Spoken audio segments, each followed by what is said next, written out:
प्रभारी मंत्री महाराजगंज जनपद श्री दयाशंकर मिश्र दयालु जी, नौतनवा के लोकप्रिय विधायक श्री ऋषि त्रिपाठी जी, माननीय विधायकगण पनियारा से श्री ज्ञानेंद्र सिंह जी, सदर से श्री जयमंगल कनौजिया जी, पूर्व विधायक फरेंदा श्री बजरंग बहादुर सिंह जी, भारतीय जनता पार्टी के जिला के अध्यक्ष श्री संजय पांडे जी, पूर्व जिला महामंत्री श्री प्रदीप सिंह जी, नगर पालिका नौतनवा के अध्यक्ष श्री ब्रजेश मणि त्रिपाठी जी, ब्लॉक प्रमुख श्री राकेश मदेसिया जी, आज के इस कार्यक्रम में नौतनवा, फरेंदा और जनपद महाराजगंज से उपस्थित सभी बहनों और भाइयों, भारत और नेपाल के सीमावर्ती जनपद की इस सीमावर्ती विधानसभा क्षेत्र में आज मुझे 1.5 वर्ष बाद फिर से आने का अवसर प्राप्त हुआ है। बहनों और भाइयों, आज के इस कार्यक्रम में 208 करोड़ रुपए की परियोजनाएं, जिनमें ज्यादातर नौतनवा विधानसभा की हैं और कुछ फरेंदा विधानसभा की भी हैं, इन सभी परियोजनाओं के लिए नौतनवा विधानसभा के विधायक, यहां के माननीय सांसद और केंद्रीय मंत्री श्री पंकज चौधरी जी को और पूरे जनपद वासियों को मैं हृदय से बधाई देता हूं, अपनी शुभकामनाएं देता हूं। बहनों और भाइयों, भारत और नेपाल दोनों मित्र देश के रूप में एक साझी विरासत का प्रतिनिधित्व करते हैं। दोनों देशों के बीच में एक साझी विरासत है, रोटी बेटी का संबंध है। नेपाल के लोग भारत के अंदर और भारत के लोग नेपाल के अंदर बिना किसी बाधा के आते जाते हैं और बौद्ध तीर्थ स्थल होने के नाते देश और दुनिया की निगाह भी इस पूरे क्षेत्र में बनी रहती है। उन स्थितियों में बौद्ध परिपथ का हिस्सा होने के कारण दो देशों के सीमावर्ती क्षेत्र का हिस्सा होने के नाते सुरक्षा के लिहाज से भी और भारत के नागरिकों को, महाराजगंज जनपद के नागरिकों को, नौतनवा और फरेंदा के नागरिकों को कहीं भी विकास के पैमाने पे अपने आप को, कहीं भी उनको अपने को पिछड़ा महसूस होने की नौबत ना आने पाए और नेपाल का भी कोई हमारा मित्र देश का नागरिक भी अगर अपने किसी कार्य के लिए अपने रिश्तेदारी में, नातेदारी में इस क्षेत्र में आता है, उसको भी आने जाने में परेशानी न हो, इसके लिए विकास अत्यंत आवश्यक है। और उन्हीं कार्यक्रमों की दिशा से एक बार फिर से मुझे आपके बीच में आने का अवसर प्राप्त हुआ है। मैं इसके लिए ऋषि त्रिपाठी जी को, भारतीय जनता पार्टी के सभी कार्यकर्ताओं को हृदय से बधाई देता हूं और उनको धन्यवाद भी देता हूं। आज बहनों और भाइयों, विकास की जो एक प्रक्रिया है, ये बिना रुके, बिना डिगे, बिना थके अनवरत चलेगी। बिना रुके, बिना डिगे, बिना थके और बिना झुके चलेगी। इस बात के लिए आश्वस्त करने के लिए आज मैं आपके पास आया हूं। भारतीय जनता पार्टी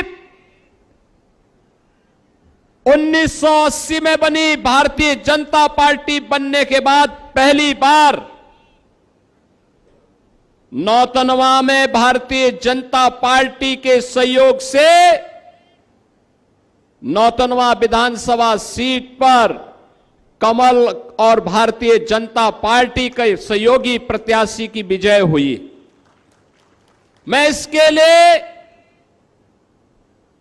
नौतनवा विधानसभा क्षेत्र की जनता का हृदय से आभार व्यक्त करता हूं और उनके उसी कर्ज को भुगतान करने के दिशा से जो भी प्रस्ताव मेरे पास यहां के लोकप्रिय विधायक के द्वारा और लोकप्रिय सांसद जी के द्वारा दिया जाता है, मैं उसको तत्काल स्वीकृति देता हूं और नौतनवा विधानसभा क्षेत्र विकास के पथ पर तेजी के साथ आगे बढ़ता है। आज आपने परिवर्तन देखा होगा और ऐसा तो नहीं है कि ये मुझसे कोई छुपाई हुई बात हो। मैं तो यहां पे आता ही रहता था। जब मैं सांसद था तो मेरे लिए महाराजगंज जिला ऐसे ही था जैसे गोरखपुर संसदीय क्षेत्र का कोई भाग हो। कोई भी समस्या होती थी, यहां पे आंदोलन करने के लिए मैं आपके बीच में हमेशा उपस्थित रहता था। भारतीय जनता पार्टी के कार्यकर्ता और हिंदू या वाहिनी के कार्यकर्ता हमेशा आपके हितों के लिए लड़ते हुए दिखाई देते थे। बहनों और भाइयों, और इसीलिए यहां की एक एक समस्या को हम जानते हैं। याद करिए 2017 के पहले इंसेफ्लाइटिस की बीमारी एक महामारी के रूप में यहां के नौनिहालों को समय काल कल्पित कर देती थी। स्वास्थ्य की सुविधाओं का कोई पुरसा हाल नहीं था। अव्यवस्था और अराजकता का सा वातावरण था।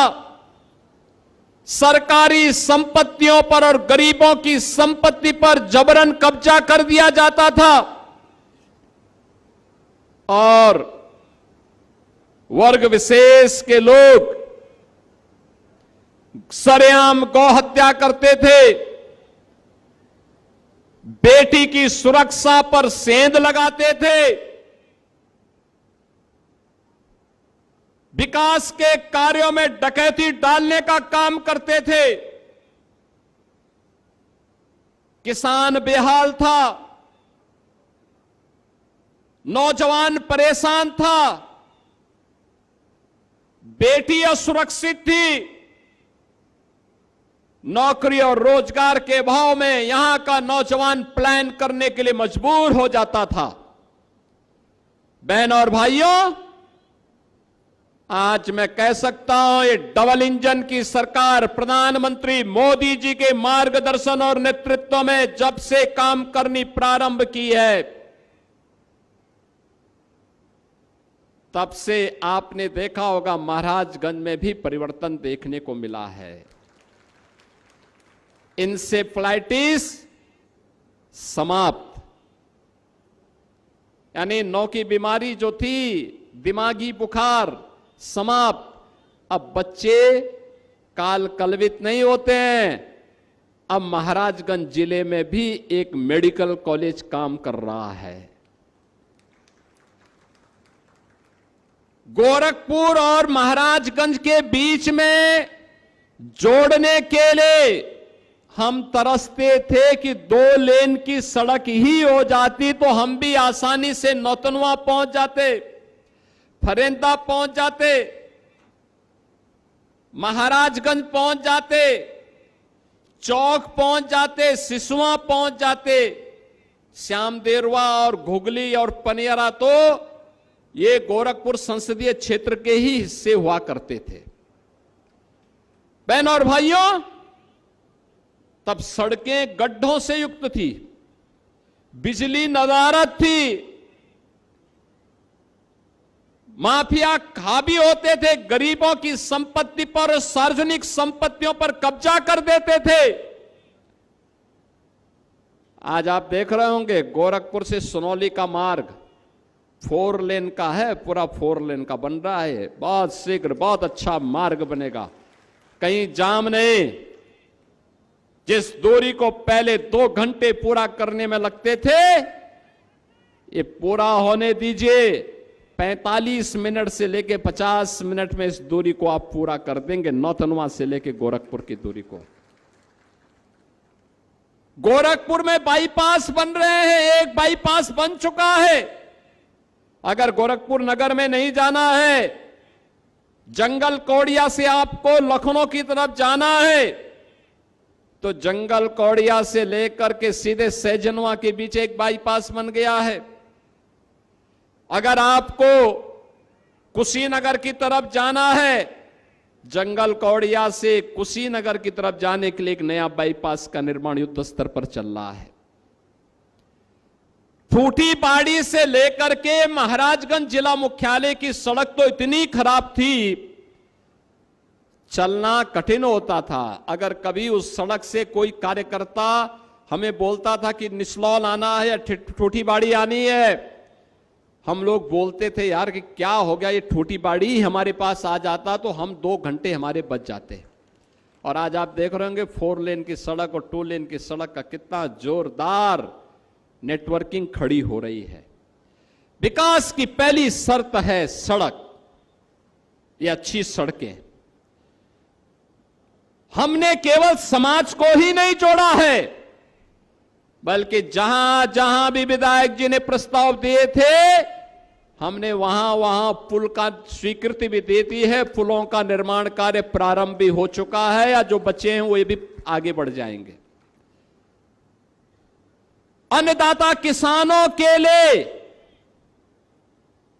यहां पर बरसाती पानी और नदी के पानी को रोक करके बैराज का निर्माण हो, बनेलिया मां के नाम पर।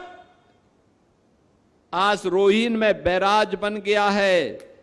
हजारों एकड़ खेती के लिए सिंचाई की सुविधा अब यहां से उपलब्ध होगी। यहां के किसानों की आमदनी कई गुना बढ़ाने में मदद मिलेगी। सड़कों का एक जाल बनाने का काम, बेहतरीन नेटवर्किंग का काम एक और ये हो रहा है, और दूसरी तरफ जिनको किसी ने नहीं पूछा,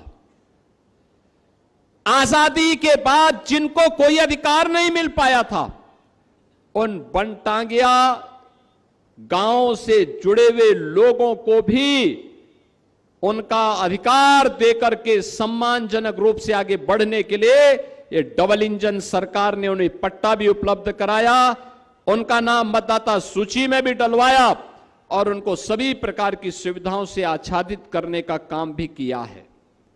मुझे याद है 2017 से 22 के बीच में श्री बजरंग बहादुर सिंह जी फरेंदा के विधायक हुआ करते थे। कई बार ये आए कि फरेंदा में बनटांगिया गांव है। ऋषि त्रिपाठी ने कई बार मुझे यहां के लक्ष्मीपुर के बारे में बताया, पंकज जी ने कई बार बताया, लेकिन बहनों और भाइयों, पिछली सरकारें गरीबों की कहां सुनती थी। गरीबों की पीड़ा को तो डबल इंजन सरकार, बीजेपी के डबल इंजन की सरकार सुन रही है और उसका समाधान भी निकाल रही है। आज बनटांगिया गांव में वो सब सुविधा है जो एक सामान्य राजस्व गांव में है। हर गरीब को मकान मिल रहे हैं, हर गांव के लिए कनेक्टिविटी है, हर गरीब के घर में शौचालय है, हर गरीब के लिए राशन की सुविधा है, हर गरीब के लिए स्वास्थ्य की, आयुष्मान भारत की सुविधा है, नौजवान के लिए रोजगार है। उत्तर प्रदेश पुलिस में जब भर्ती हुई मैं देख रहा था कि महाराजगंज के भी हैं कि नहीं है। मैंने देखा कि सैकड़ों नौजवान महाराजगंज जिले से भी भर्ती हुए थे, सैकड़ों नौजवान महाराजगंज जिले से। जब मैं देखता हूं कि अब यहां का किसान सिंचाई की सुविधा भी प्राप्त कर रहा है, सरकार की योजना में ट्रैक्टर भी प्राप्त कर रहा है, बीज भी प्राप्त कर रहा है और उसकी उपज को खरीद करने के लिए क्रय केंद्रों के माध्यम से भी व्यवस्था दी गई है। अगर मार्केट में ज्यादा दाम है, किसान चाहे तो मार्केट में बेचे, अन्यथा सरकार उसको खरीदेगी। ये सुविधा भी अब हम लोग उपलब्ध करवाने का काम कर रहे हैं। अब कोई माफिया किसी गरीब की जमीन पे कब्जा नहीं कर सकता है, नहीं कर सकता है।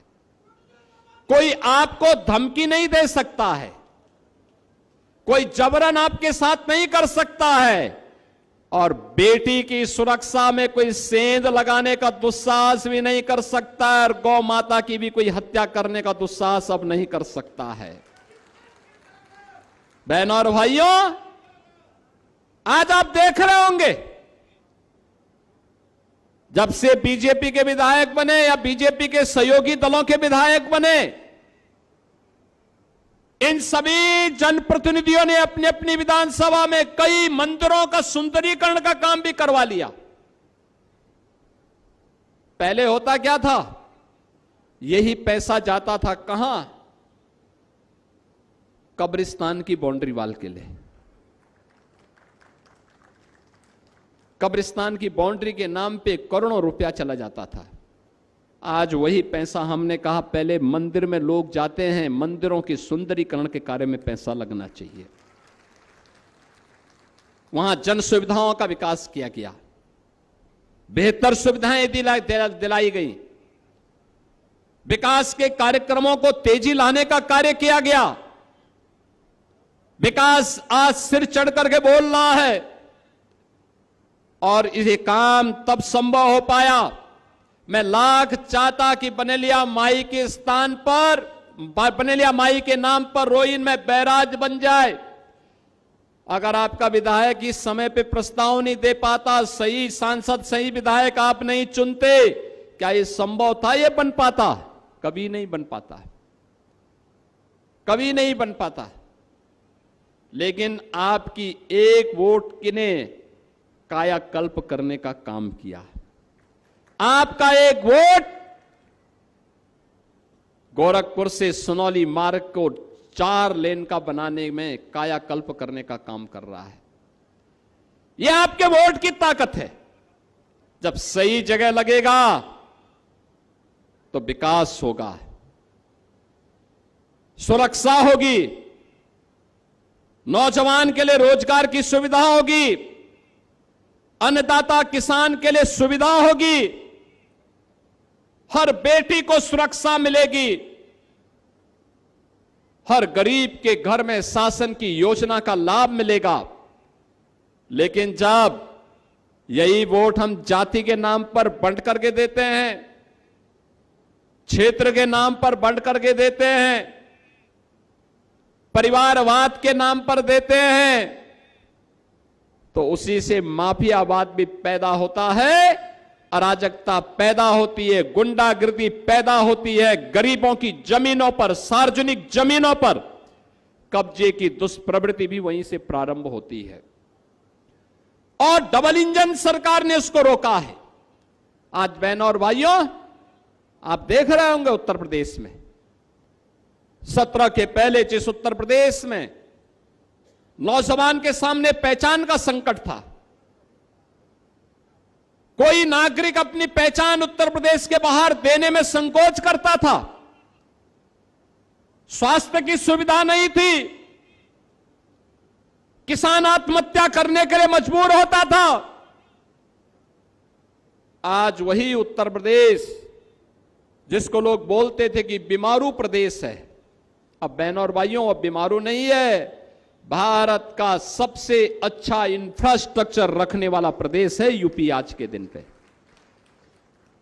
एक्सप्रेसवे में 60% हिस्सेदारी यूपी की, भारत के अंदर सबसे ज्यादा एयरपोर्ट संचालित करने वाला प्रदेश यूपी, भारत के अंदर सबसे ज्यादा मेट्रो का संचालन करने वाला प्रदेश यूपी, भारत के अंदर सबसे तेज अर्थव्यवस्था के रूप में आगे बढ़ने वाला राज्य यूपी, और सुरक्षा का मॉडल कैसे होना चाहिए उस मॉडल को देने वाला राज्य यूपी। आज यूपी का नौजवान कहीं बाहर जाता है या यूपी का कोई नागरिक यूपी के बाहर कहीं जाता है, अब उसको अपनी पहचान छुपाने की नौबत नहीं आती। आज वो ये नहीं कह सकता कि अगर वह नौतनवा का है तो नौतनवा बताएगा, लक्ष्मीपुर का है तो लक्ष्मीपुर बताएगा, फरेंदा का है तो फरेंदा बताएगा, महाराजगंज मुख्यालय का है तो महाराजगंज, चौक का है तो चौक, श्यामदेरवा का है तो श्यामदेरवा, पनियरा का है तो पनियरा, निसलौल का है तो निसलौल, सुनौली का है तो सुनौली बताएगा कि मैं सुनौली महाराजगंज उत्तर प्रदेश का रहने वाला हूं या मैं महाराजगंज जिले का रहने वाला हूं, तो सामने वाला व्यक्ति खुश होता है, उसके चेहरे पर चमक आती है कि वाह यूपी का निवासी है। उसकी इच्छा होती है कि मैं इससे गले मिल लूं। 17 के पहले ऐसा नहीं था। 17 के पहले आप जब यूपी का नाम लेते थे और महाराजगंज का नाम लेते थे ना, तो सामने वाला प्रदेश के बाहर सामने वाला 10 कदम पीछे चला जाता था आपसे। बहनों और भाइयों, यह परिवर्तन और डबल इंजन सरकार की ताकत क्या है। माफिया मुक्त, गुंडा मुक्त, दंगा मुक्त, कर्फ्यू मुक्त प्रदेश तो दिया ही है। अभी मैं आया यहां पे, श्री ऋषि त्रिपाठी ने घर बनाया, गृह प्रवेश भी है, और आपको बैठे यानी उनको बैठे बिठाए आप जैसे मेहमान भी मिल गए। इतनी भारी संख्या में एक साथ सबके लिए भोजन की व्यवस्था भी है। उनके घर में अखंड रामायण का पाठ चल रहा था। हजारों वर्षों से परंपरा हमारे यहां चली आ रही है, हमारी पूर्वजों ने हमें विरासत में दी। आज हम अखंड रामायण का पाठ करेंगे, भगवान राम का साक्षात आशीर्वाद प्राप्त होगा। लेकिन याद करिए 500 वर्ष पहले भगवान राम के मंदिर को एक विदेशी आक्रांता ने खंडित करने का दुस्साहस किया था। 500 वर्षों से संघर्ष चलता था, हर स्तर पर संघर्ष होता था, कहीं सफलता की गुंजाइश नहीं दिखती थी। तब भी राम भक्त कहते थे, यहां के भी हजारों लोग, हजारों नौजवान, हजारों राम भक्त जब भी हम राम मंदिर आंदोलन के दौरान महाराजगंज जनपद में आते थे, यहां के नौजवान, महिलाएं, बुजुर्ग, किसान, व्यापारी, हर तबके का व्यक्ति राम मंदिर आंदोलन के लिए आगे आकर के संघर्ष में खड़ा होता था। नारा गूंजता था, राम लला हम आएंगे, मंदिर वहीं बनाएंगे, लाठी गोली खाएंगे लेकिन मंदिर वहीं बनाएंगे, एक नारा गूंजता था।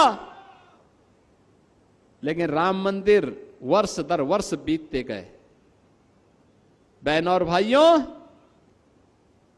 492 वर्ष के बाद शिलान्यास हो पाया और 496 वर्ष के बाद प्रधानमंत्री मोदी जी के कर कमलों से अयोध्या में राम मंदिर में रामलला विराजमान हो पाए। आज दुनिया का सबसे बड़ा मंदिर अयोध्या में राम मंदिर खड़ा है। रामलला का आशीर्वाद हम सबको प्राप्त हो रहा होगा। जब यहां पे अखंड रामायण का पाठ हो रहा है, मैं देख रहा हूं साक्षात भगवान राम विराजमान होकर के आशीर्वाद दे रहे हैं। हनुमान जी महाराज आकर के आशीर्वाद दे रहे हैं कि भाई अब इनका पाठ करना सार्थक है, क्योंकि अब मेरा मंदिर भी बन गया है। एक दिशा में जब हम सोचते हैं, एक साथ चलते हैं, एक साथ आगे बढ़ते हैं, दुनिया की कोई ताकत आपकी प्रवाह को रोक नहीं सकती, आपके आगे बढ़ने के क्रम को बाधित नहीं कर सकती। और उसीलिए हम लोग आज आपके बीच आए हैं कहने के लिए, अयोध्या में राम मंदिर बन गया, काशी में काशी विश्वनाथ धाम बन गया। क्या ये काम सपा बसपा और कांग्रेस के लोग कर पाते? ये लोग तो बाधा थे इसमें,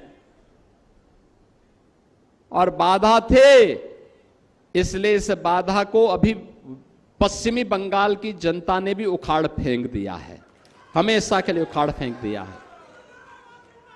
उन्होंने भी कहा डबल इंजन सरकार का लाभ यूपी ले रहा है, बिहार ले रहा है, तो बंगाल भी लेगा।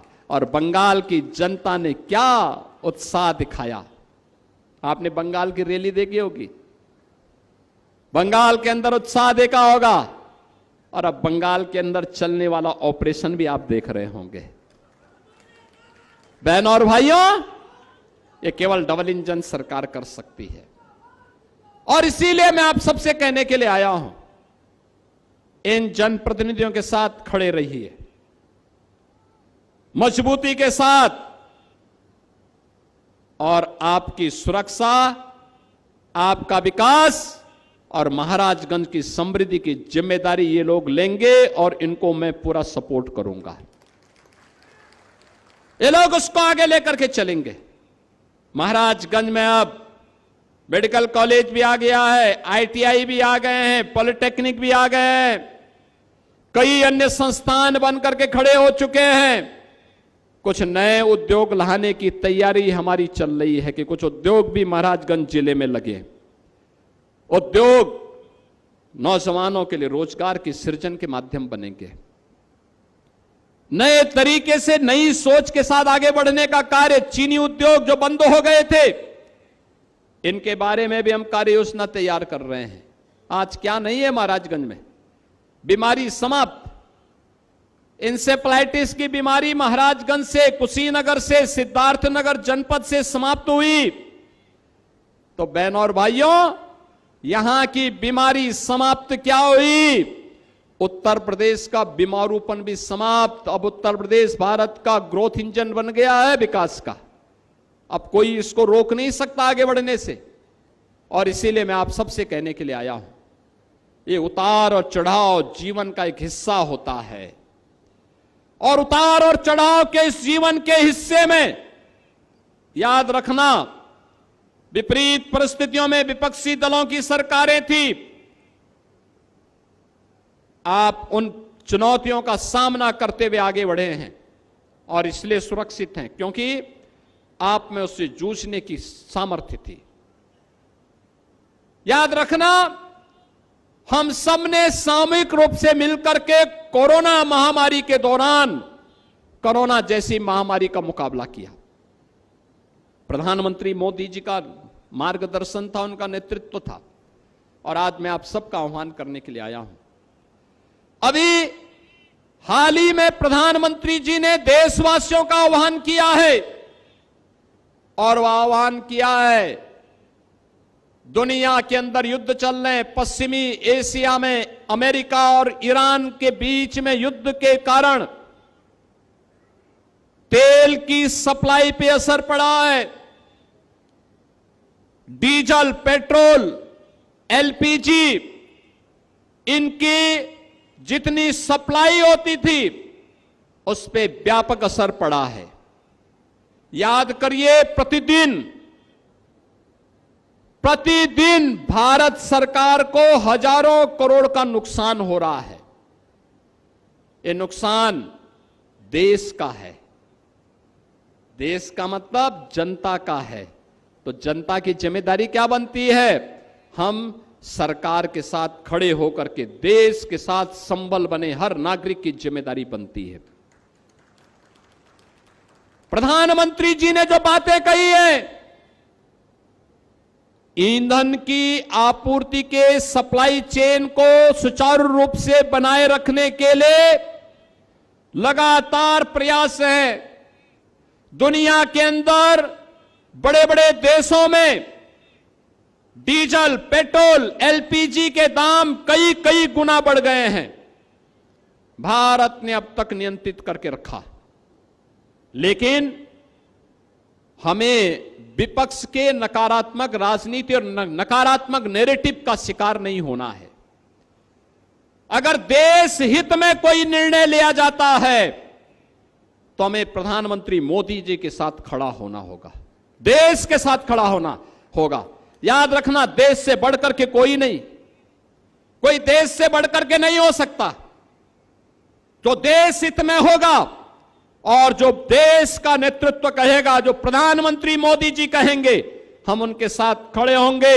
यह एक संगनाद हर भारतीय के मुंह से निकलना चाहिए, हर महाराजगंज वासी और हर उत्तर प्रदेश वासी के मुंह से निकलना चाहिए कि हम उत्तर प्रदेश वासी प्रधानमंत्री मोदी जी के साथ में हैं, क्योंकि उत्तर प्रदेश को उसकी पहचान मोदी जी ने दिलवाई है। हमें भी उनके साथ खड़ा होना है। उन्होंने कहा जितनी आवश्यक हो उतना ही बिजली की खपत करिए, ज्यादा नहीं। ऐसा नहीं कि दिन में भी आपके घर के बाहर की लाइट जल रही है, अगर आप कमरे में नहीं है, पंखा बंद कर दीजिए। एसी या कूलर है वो चल ही रहा है तो उसको बंद कर दीजिए, बल्ब है उसको बंद कर दीजिए। जब आप रहें जरूरत के हिसाब से चलाइए, ज्यादा मत चलाइए। अगर एक गांव के बच्चे स्कूल जा रहे हैं, स्कूल बस है, तो अपनी कार से अपनी बाइक से क्यों आप जा रहे हैं? फिर उस स्कूली बस से बच्चे को भेज दीजिए। सभी लोग जहां भी हो सकता है, याद रखना, बूंद बूंद से घड़ा भरता है। एक एक के प्रयास से ये चीजें आगे बढ़ेंगी। एक एक के द्वारा किए जाने वाले प्रयास का परिणाम होगा कि कोरोना जैसी महामारी का मुकाबला भारत ने दुनिया के अंदर सबसे अच्छा किया।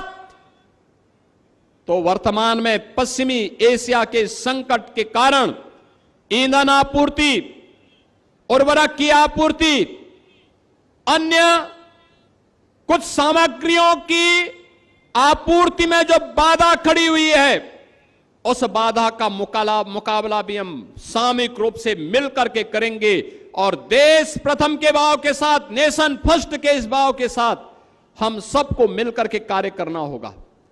बहनों और भाइयों, मैं अपील करूंगा आप सबसे, इस सीमावर्ती क्षेत्र है, हमारा प्रयास होना चाहिए।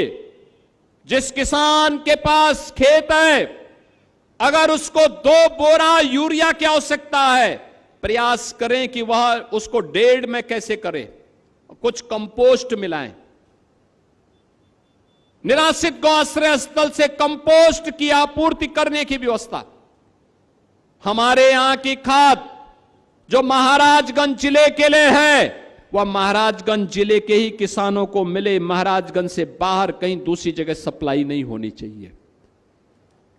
यह हम सुनिश्चित करें। हर समितियों को, हर कृषि रक्षा केंद्रों को इसके लिए तैयार होना होगा। हर नागरिक को जागरूक होना होगा। हर जनप्रतिनिधि को अन्नदाता किसानों के साथ, जनता जनार्दन के साथ खड़ा होना होगा और उनको समझाना भी होगा कि वर्तमान की चुनौतियों का मुकाबला करने के लिए किसी भी प्रकार की कोई अनैतिक कालाबाजारी को, किसी भी ऐसे गतिविधि को जो उसके कारण अनावश्यक आक्रोश का कारण बने, उसको रोकना होगा। यह हमारी सामूहिक जिम्मेदारी बनती है। और आज इस सीमावर्ती विधानसभा के इस कार्यक्रम के अवसर पर भी मैं आप सबसे यही आह्वान करूंगा कि ईंधन से जुड़े हुए मामले हो, खाद्यान्न से जुड़े हुए मामले हो, फर्टिलाइजर से जुड़ा हुआ मामला हो, या फिर मैं सभी ज्वेलर्स से, सराफा व्यवसायों से भी अपील करूंगा। प्रधानमंत्री जी ने जो बात कही है कि विदेश से सोना मंगाने की बजाय हमारे घरों में जो सोना है उसी की मरम्मत कराना, उसी को रिपेयर करवाना, उसी को रिमॉडलिंग करवाना, उसी पर हमें अपना ध्यान केंद्रित करने की आवश्यकता है। हम सब अगर उस दिशा में कार्य करेंगे, अपना पैसा बचाना है, देश का पैसा बचाना है, और देश का पैसा बचा करके इस संकट के, इस वैश्विक संकट से हम अपने देश को बाहरने का काम करेंगे। इस विश्वास के साथ मैं आज के इस अवसर पर श्री ऋषि त्रिपाठी जी को गृह प्रवेश के लिए बधाई देता हूं। सभी जनप्रतिनिधियों को और आप सभी को उन्होंने आमंत्रित किया, इसके लिए भी उनको धन्यवाद देता हूं और विश्वास करता हूं कि विकास की प्रक्रिया महाराजगंज जिले में लगातार इसी प्रकार से बिना रुके, बिना डिके, बिना धके अनवरत चलती रहेगी। इस विश्वास के साथ आप सबके प्रति मैं अपनी शुभकामनाएं देते हुए अपनी वाणी को विराम देता हूं। धन्यवाद। जय हिंद, जय जय श्री राम, जय जय श्री राम।